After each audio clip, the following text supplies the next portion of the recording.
Curhat pernah dibully karena fisik, KKI kini pamer penampilan baru. Rahmawati KKI Putri Cantika atau yang akrab disapa KKI selalu bisa menarik perhatian masyarakat. Baru-baru ini ia kembali membuat warganet untuk memberikan penilaian terhadap penampilan barunya.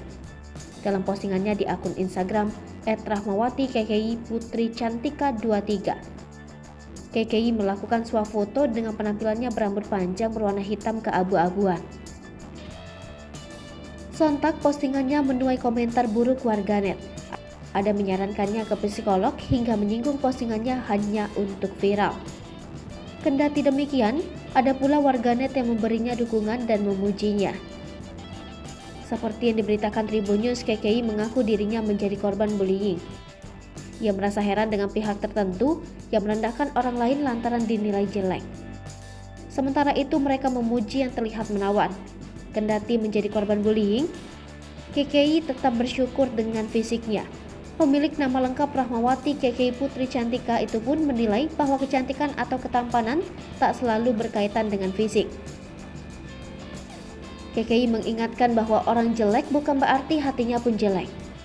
Begitu juga orang yang secara penampilan baik atau good looking, belum tentu juga hatinya baik. KKI pun meluapkan kekesalannya kepada pihak yang suka membanding-bandingkan fisik.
Hai pemirsa Selipopo TV, jangan lupa komen, like, dan subscribe, serta tonton terus berita-berita terupdate lainnya